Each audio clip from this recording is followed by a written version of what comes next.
साल 1885 के आसपास की बात है। बंगाल में एक अंग्रेज अफसर तैनात थे, एच रिस्ले।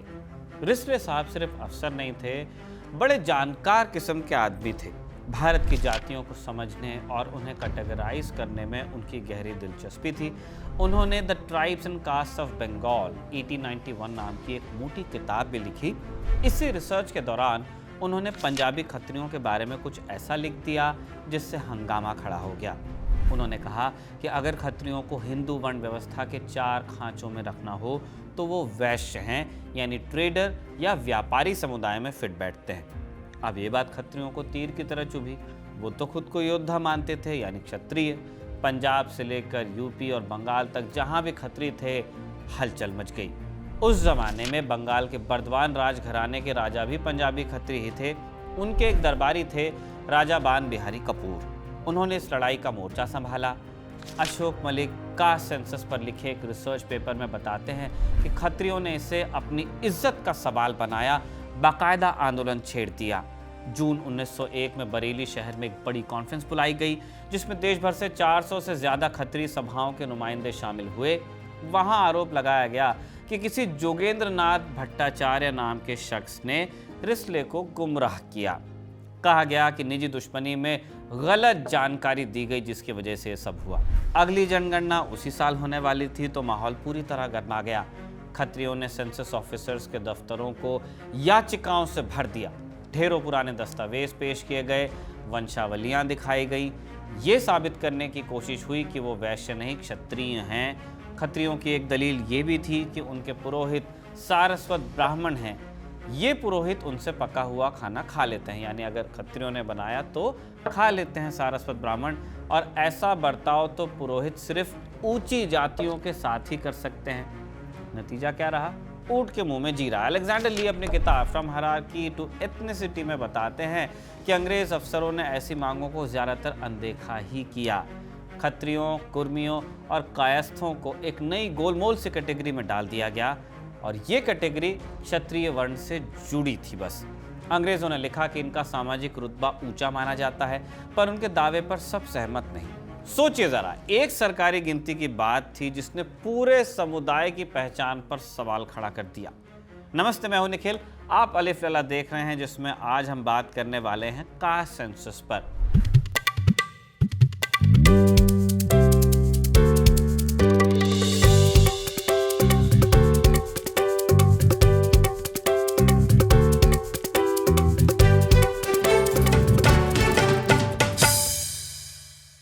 सरकार ने अगली जनगणना में जाति का ब्यौरा भी शामिल करने की बात कही है।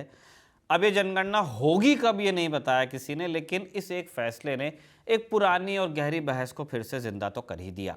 इस एपिसोड में जाति जनगणना की कहानी की परतें हम खोलेंगे, जानेंगे कि आखिर अंग्रेजों ने कास्ट गिनना शुरू क्यों की थी।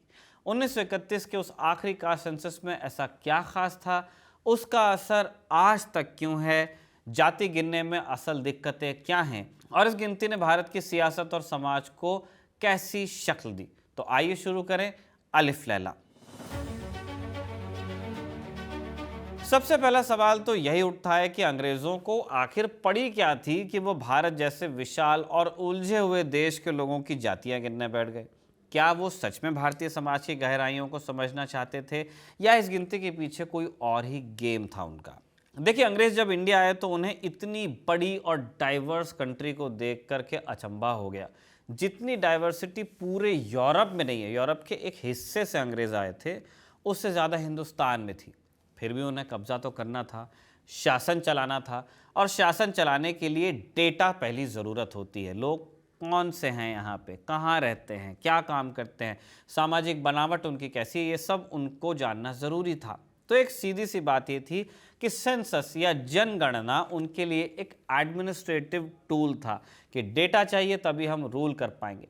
अशोक मलिक अपने रिसर्च पेपर में बताते हैं कि अंग्रेज़ों को क्लासिफिकेशन यानी वर्गीकरण करने का जुनून सा था कि ये किताबें हैं, ये ग्लासार्स हैं, ये कप्स हैं, एक एक जगह जमा करो।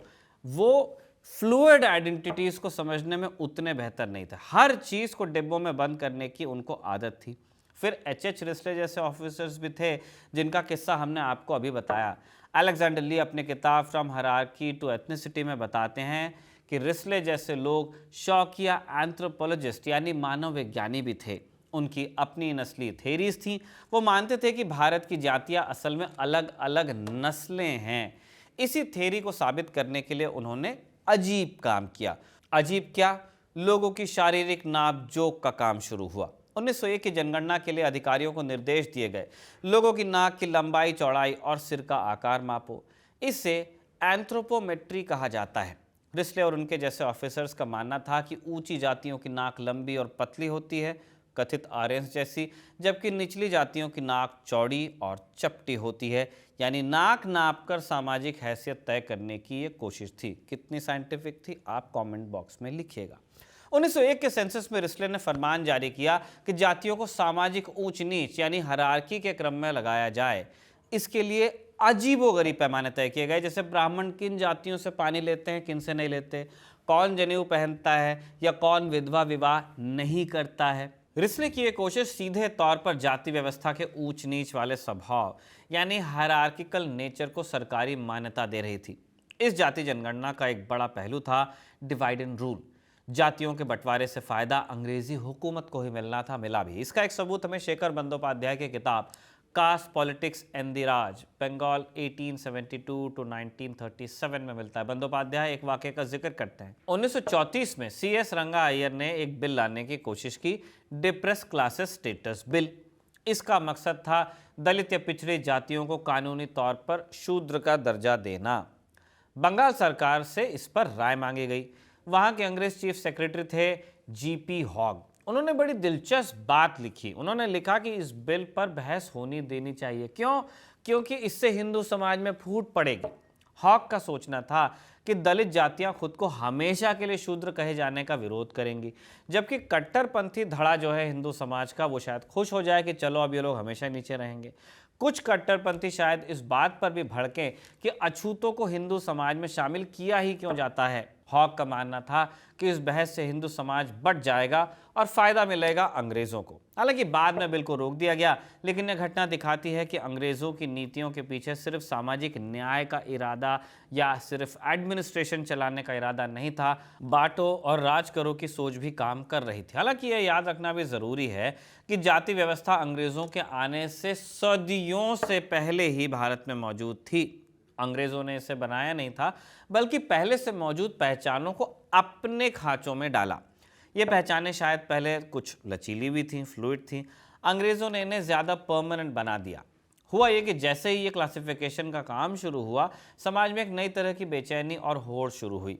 सेंसस अचानक से लोगों के लिए एक बड़ा मौका बन गया अपनी सामाजिक स्थिति को ऊंचा उठाने का, या कम से कम उसे सरकारी मान्यता दिलवाने का। अंग्रेज अफसरों के दफ्तर याचिकाओं से भर गए।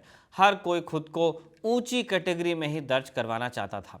बंगाल के सेंसस सुपरिंटेंडेंट थे ओमली। उन्होंने 1911 की रिपोर्ट में लिखा कि उनके पास इन याचिकाओं का इतना बड़ा ढेर लग गया था कि उनका ही वजन 1.5 मन था।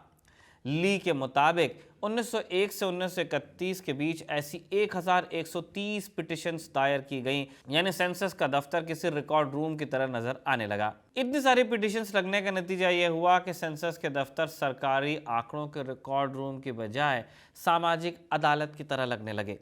इस पहचान की जद्दोजहद का एक बड़ा दिलचस्प उदाहरण दक्षिण भारत के शानन समुदाय का भी है। ये तमिलनाडु के नाडर समुदाय की एक सब कास्ट है ना, उपजाति। इनका पारंपरिक पेशा ताड़ी निकालने का माना जाता था। अब उस ज़माने में इसे बहुत इज्जत की नज़र से नहीं देखा जाता था, लेकिन 19वीं सदी के आखिर तक कहानी बदल गई। इस समुदाय के बहुत से लोग अमीर हुए, प्रभावशाली हुए, व्यापार या सरकारी नौकरियां इन्हें मिली तो बरकत आई, और इनमें से एक थे सैमुअल सरगुनार। सैमुअल सरगुनार ने 1880 में द्रविड़ क्षत्रिय नाम का एक पर्चा लिखा। इसमें कहानी गढ़ी गई कि शानन असल में ताड़ी निकालने वाले नहीं, प्राचीन राजा हैं, प्राचीन योद्धा हैं।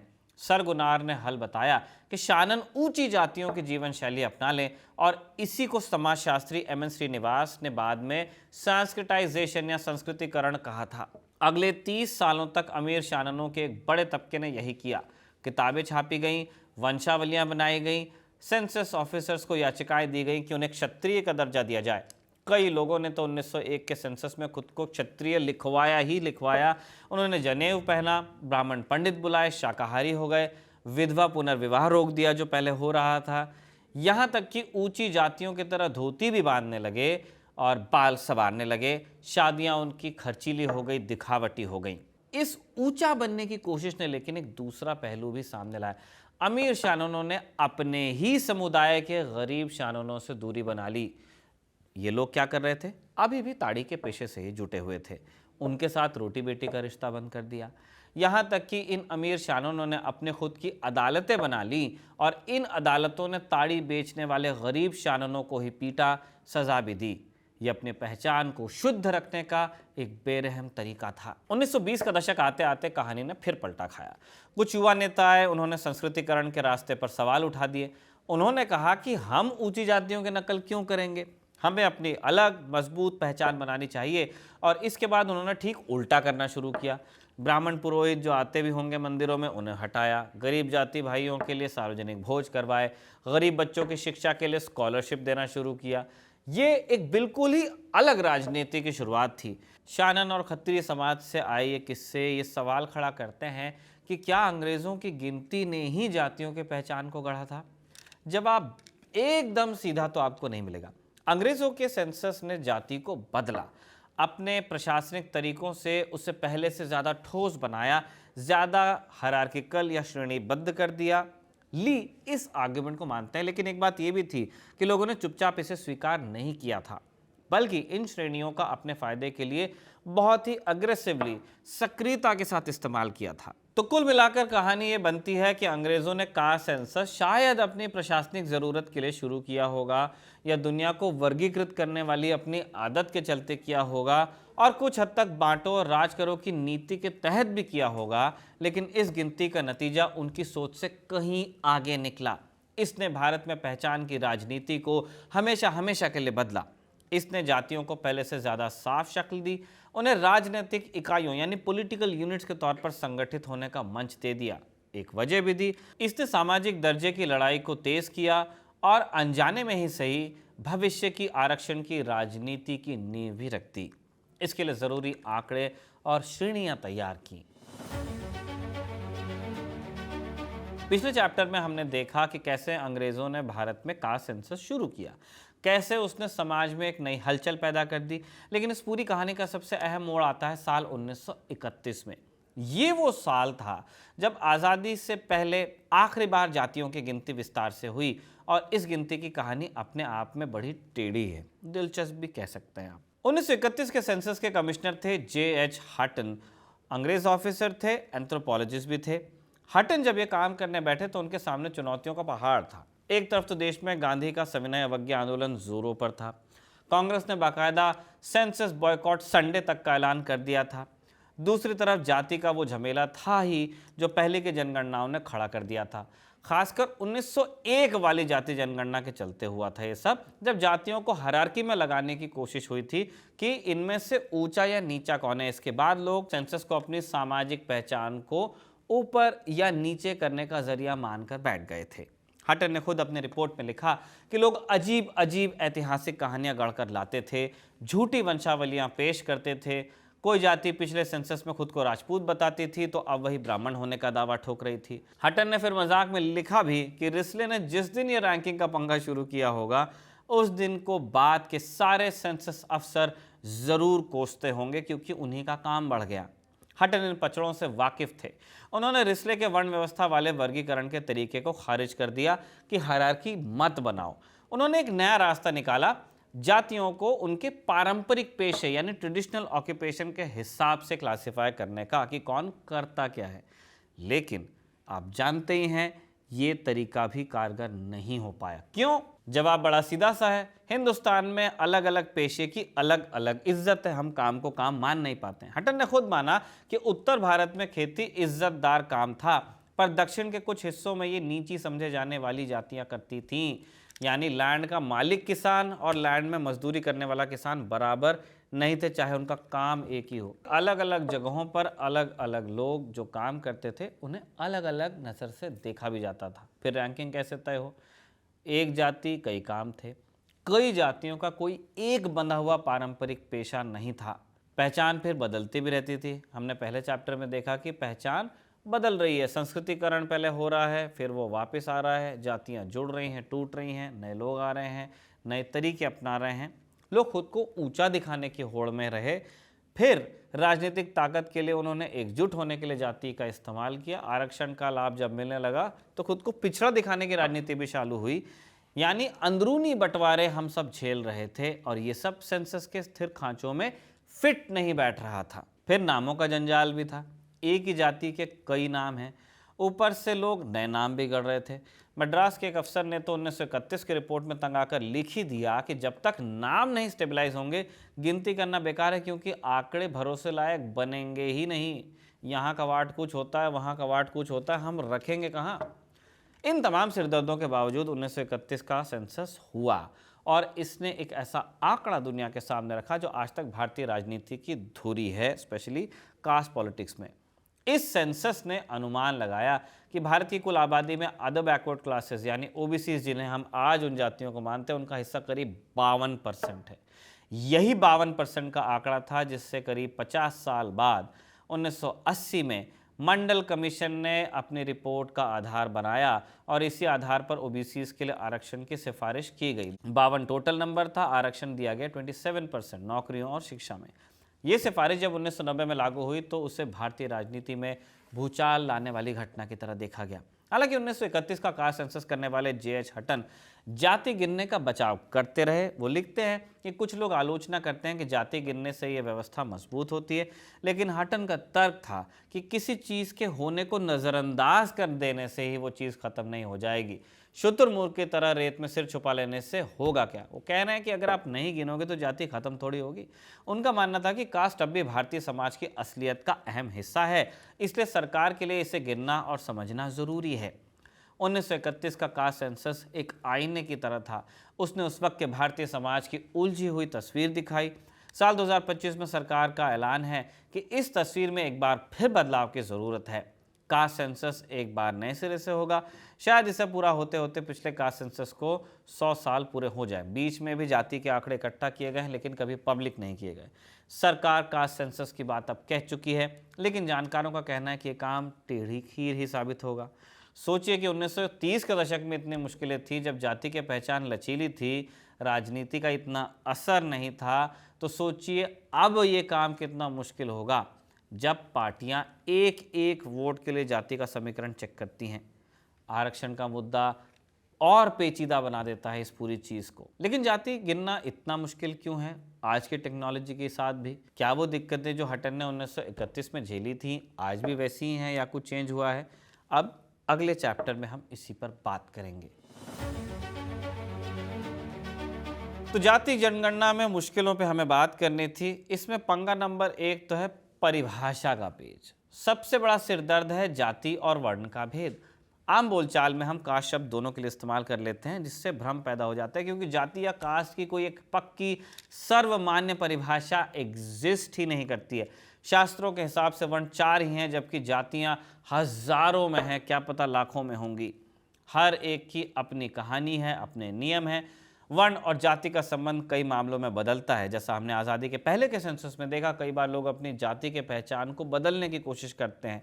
मणिपुर में मैतेई समुदाय का खुद को जनजातीय दर्जा दिलवाने की जो उनकी मांग है, इसका ताज़ा उदाहरण है। एक और बड़ी दिक्कत है कि गैर हिंदू यानी मुसलमान, सिख, ईसाई या आदिवासी समुदायों को इस सिस्टम में कहाँ और कैसे फिट किया जाएगा, बड़ा सवाल है। क्योंकि कई धर्म ऐसे हैं जिनका मानना है कि उनके यहाँ जाति का कॉन्सेप्ट नहीं है। जैसे इस्लाम और सिखिज़्म में आपको यही सुनने को मिलेगा कि वहाँ जातियाँ नहीं होती, लेकिन आप ग्राउंड पे जाके देखेंगे तो इन दोनों समाजों में आपको जातियाँ मिल जाएंगी।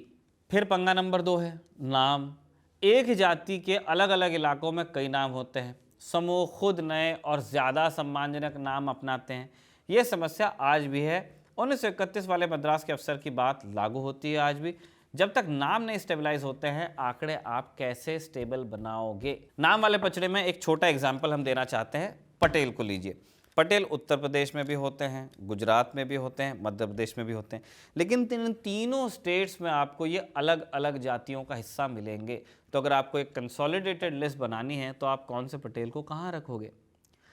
पंगा नंबर 3 व्यावहारिक दिक्कतें हैं। अशोक मलिक जैसे जानकार कुछ व्यावहारिक दिक्कतों के बारे में बताते हैं कि कौन बताएगा, है ना, ये जवाब देगा कौन?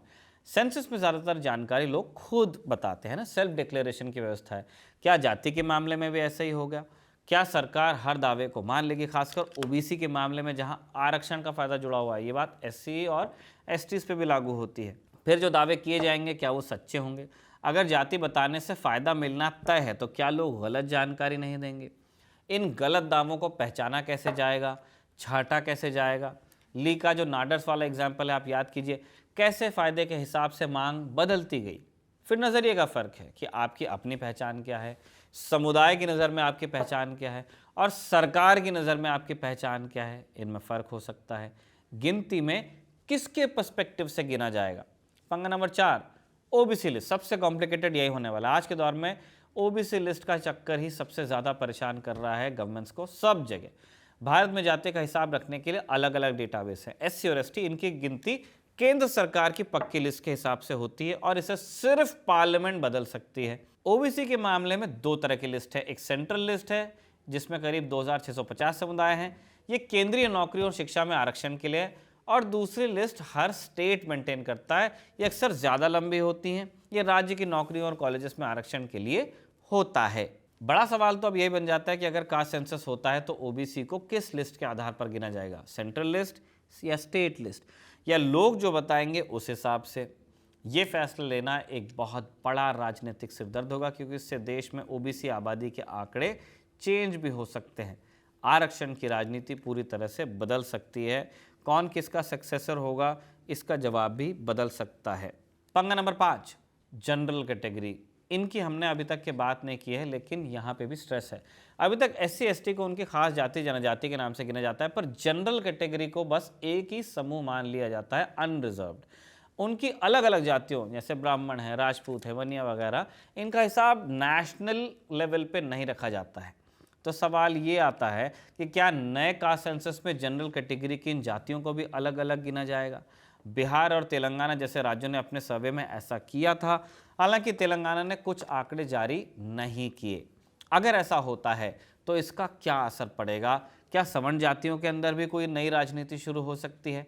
भारतीय राजनीति में अगर आप गौर करेंगे तो ज़रूरत के हिसाब से कथित अगड़ी जातियाँ अक्सर संकीर्ण जातिगत पहचान से ऊपर उठती रही हैं। वो बड़ी पहचान की बात करेंगे, नेशन, रिलीजन, है ना, उस हिसाब से राजनीति होगी। लेकिन कास्ट सेंसस के बाद क्या जाति की पहचान और पक्की होगी अपर कास्ट के लिए भी? तो आपको ये चीज़ देखनी है भविष्य में। जाति गिनना आज भी बहुत मुश्किल काम है, परिभाषा की उलझन है, पहचान का बदलना है, नामों का जंजाल है, गिनती के तरीकों पर भी सवाल हैं और ओबीसी, जनरल कैटेगरी जैसे बड़ी राजनीतिक पेंच भी। ये सब मिलकर इसे एक बेहद जटिल मुद्दा बनाते हैं। इसलिए जानकार कहते हैं कि ये गिनती का गणित बहुत उलझा उलझा लगता है।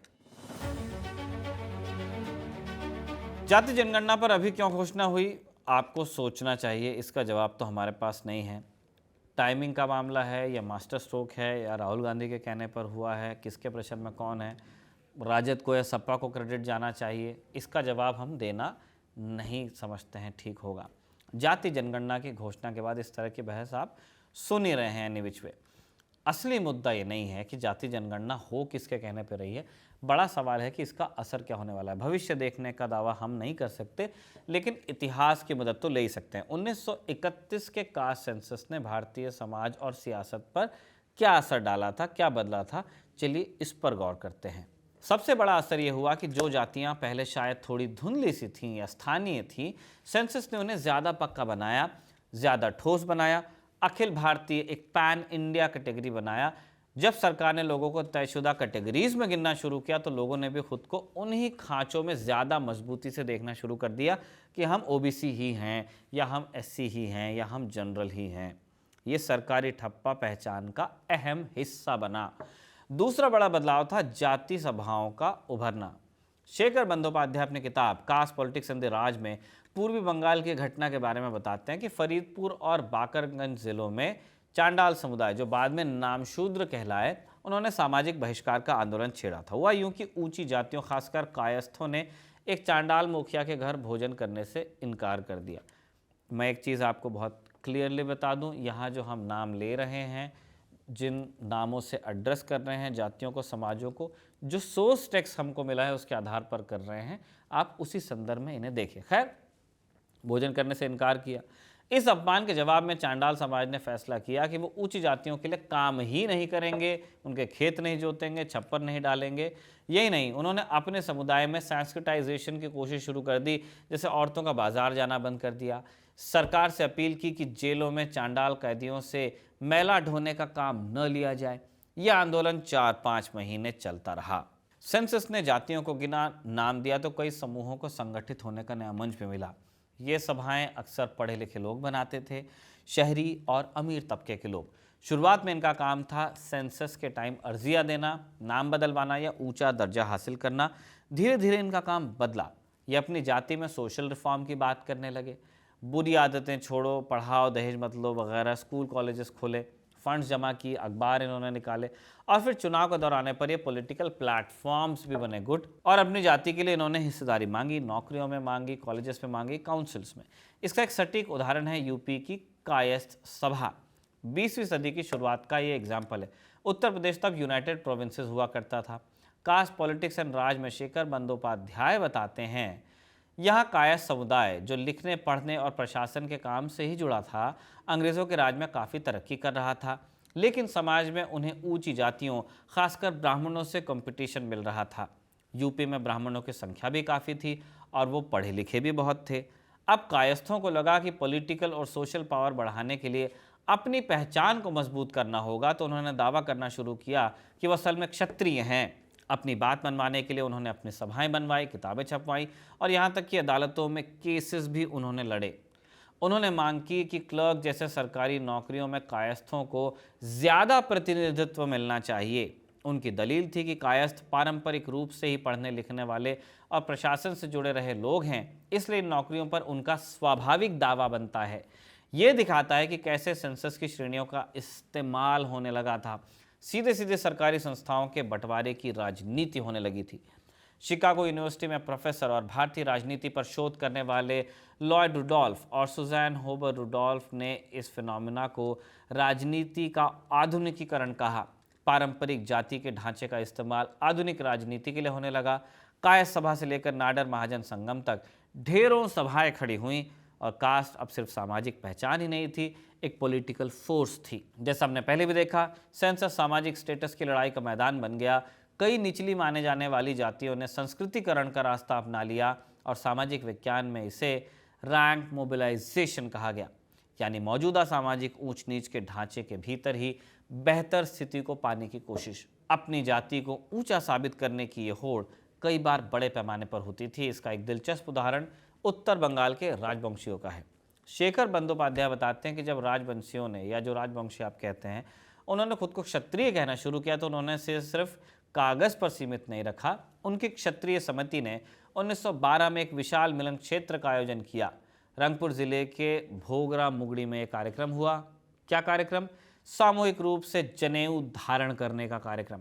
बंदोपाध्याय के मुताबिक इस पहले ही आयोजन में 4 से 5 हजार राजवंशियों ने एक साथ जनेऊ पहना, खुद के क्षत्रिय यानी द्विज होने का दावा पेश किया। इसके बाद ऐसे कई और मिलन क्षेत्र अलग अलग जिलों में आयोजित किए गए। इनमें लाखों राजवंशियों ने हिस्सा लिया और पहचान का दावा जमीनी स्तर पर एक बड़े सामाजिक आंदोलन का रूप लेने लगा। इससे सेंसस की श्रेणियों ने और हवा दी। 1931 की कास्ट सेंसस के बाद सबसे बड़ा असर हुआ आरक्षण का। आरक्षण की राजनीति की नींव यहीं से पड़ी थी। सेंसस ने पहली बार आंकड़े दिए थे। 1931 के 52% ओबीसी के आंकड़े ने भविष्य के आंदोलन को ठोस आधार दिया। अब वो पूछ सकते हैं कि भाई हमारी आबादी में तो हिस्सा इतना है 50%, लेकिन हमें हक कितना मिलता है? नहीं मिलता है तो आप दीजिए। सेंसस ने ही डिप्रेस्ड क्लासेस जैसी कैटेगरी बनाई, जिससे बाद में SC/ST लिस्ट बनी और उन्हें आरक्षण मिला।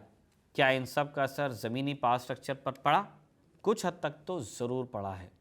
ऊंची जातियों को चुनौती मिली। संगठित जातियों ने धीरे धीरे ऊंची जातियों के दबदबे को चुनौती देना शुरू किया। दक्षिण भारत में गैर ब्राह्मण आंदोलन इसका बहुत बड़ा उदाहरण है। राजस्थान में आप जो जाट वर्सेस राजपूत की पॉलिटिक्स देखते हैं, अगेन वो इसका उदाहरण है। एक रूलर थे, एक प्रजा थे। डेमोक्रेसी के बाद में कहते हैं कि भाई जिसका नंबर है आप बात कर लीजिए।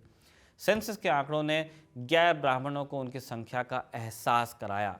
उनकी पिछड़ी हालत का पता चला और इसने आंदोलनों को हवा भी दी। फिर नई लीडरशिप भी उभरी। बंगाल में महिषियों, नामशूद्रों, राजवंशियों ने संगठित होकर पहचान बनाई और सिर्फ पहचान ही नहीं, स्थानीय राजनीति में भी पकड़ मजबूत की। सेंसस ने एक नई निचली और मध्यम जातियों की लीडरशिप को उभरने का मौका दिया। सेंसस का असर हर जगह लेकिन एक जैसा नहीं था। यूपी और बिहार के कायस्थों का उदाहरण फिर से देते हैं। बिहार में कायस्थ पढ़े लिखों में सबसे आगे थे। मुकाबला कम था, इसलिए उन्होंने अलग जातिगत पहचान पर जोर उतना नहीं दिया।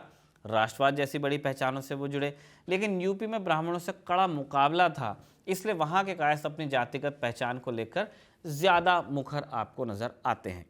1931 की जाति जनगणना का जो असर हुआ वो दो तरह से देखा जा सकता है।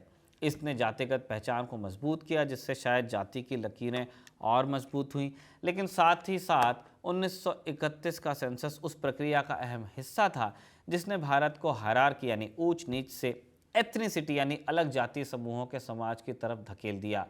सेंसस के चलते अलग अलग जातिगत समूह अपनी पॉलिटिकल पावर पहचान पाए। दशकों बाद भारत एक बार फिर उसी मोड़ पर खड़ा है।